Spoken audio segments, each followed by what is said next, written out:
పెండ్లికి ఇద్దరిని ఒకటి చేసేటప్పుడు కొన్ని ప్రమాణాలు చేపిస్తారు. తెలిసే గదా! ధర్మేచ, అర్థేచ, మోక్షేచ, నాతిచరామి అని మంత్రాలు చదివిపిచ్చుకుంటా పిల్లగానితోని పుస్తక కట్టిపిస్తారు గదా! ఇగో గీ పెండ్లిలో చూడుర్రి పిల్లతోని ఎసొంటి మంత్రాలు చదివిపిచ్చిర్రో ఇంటే మాత్రం అవాకైతారు పక్కా. కాలం మారుతున్న కొద్దీ పెండ్లిళ్ళు కూడా గంతే జోరుగా కొత్తగా ఫ్యాషన్ స్టైల్ గా అవుతున్నాయి. ఎన్ని మారినా కొన్ని మంత్రాలు అయితే మారాయి అంటారు కదా, కానీ గీ పెండ్లిళ్ళ మాత్రం కొత్తగా పెండ్లి పిల్లతోని మంత్రాలు చదివిపిచ్చిర్రు. మళ్ళీ అవి ఏం మంత్రాలో ఇనుర్రి.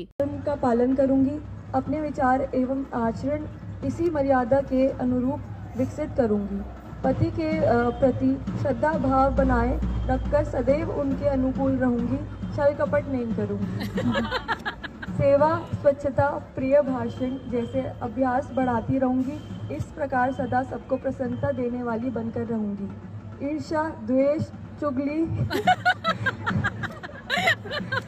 अनावश्यक वार्तालाप जैसे दोषों से बचकर रहूंगी, कम खर्च में घर का संचालन करूंगी, फैशन एवं फिजूल खर्चियों से बचूंगी, पति के असमर्थ हो जाने पर भी प्रसन्नतापूर्वक सद्गृहस्थ के अनुसार का पालन करूंगी, मतभेद भुलाकर सेवा साधन करते हुए जीवन भर सक्रिय रहूंगी, कभी भी पति का अपमान नहीं करूंगी, प्रतिफल की आशा किए बिना हमेशा अपने कर्तव्यों का पालन करूंगी. అరే అవి హిందీలో ఉన్నాయి కదా, హిందీ రానోళ్లకు ఎట్లా సమజైతే అంటారా? అయితే నేను చెప్తా ఇనుర్రి. నేను దుబారా ఖర్చు పెట్టా, ఆయన మీద ఊకే అనుమానపడా, ఉన్న దాంట్లోనే సంసారం ఎల్లదీస్తా, చూసినాయి అన్ని కావాలని ఎక్కువ ఖర్చు పెట్టిపియ్యా అనుకుంటా ఓ పేపర్ల రాసిచ్చి పెళ్లి పిల్లతోని పామానం చేపిచ్చిరు. ఇక వినుకుంటా పెళ్లికి వచ్చిన వాళ్ళంతా కిల్ల నవ్వబట్టిరుగా. ఇక ఇంకా కొందరైతే పిల్లతోని ఎట్లా పామానాలు చేపిచ్చిరో పిల్లగాంతోని కూడా అట్లనే నేను తాగి ఇంటికి రాను, దోస్తులతోని ఎక్కువ తిరగబోను, జల్ది ఇంటికి వస్తా,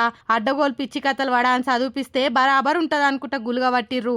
ఇది చూసిన కొందరు మహిళా సంఘాలంతా